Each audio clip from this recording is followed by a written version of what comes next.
Fighting erupted between the South Sudan People's Defense Forces SSPDF and the Sudan People's Liberation Army and opposition SPLM in MUOTOT town of Jonglei, State's Ura County on Sunday, sparking fears that violence was escalating to the largely peaceful part of the state. The county commissioner, James Gatluek, told Radio Tamazuch that the fighting started when a group of SSPDF forces stationed in Wat town attacked a base hosting senior SPLM officers on Sunday morning.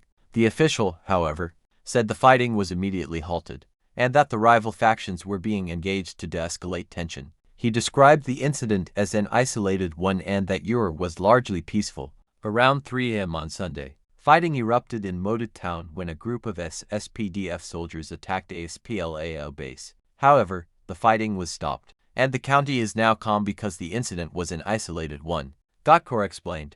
The background to this fighting is that some SSPDF soldiers in Wat want to relocate to MUOTOT, but they were being prevented by the SPLM forces. The county commissioner urged restraint. For now, we are engaging our community chiefs, and the tension has been de-escalated.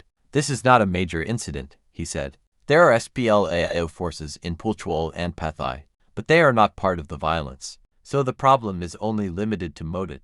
SSPDF's Major, Gen.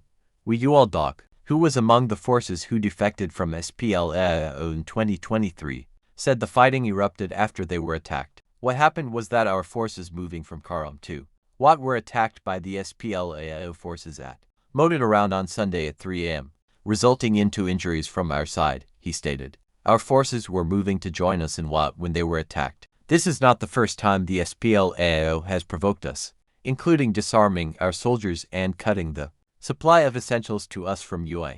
Gen. Doc said no one was killed from either side, and that their forces had safely arrived at Wat. SPLM spokesperson Call Lam Paul Gabriel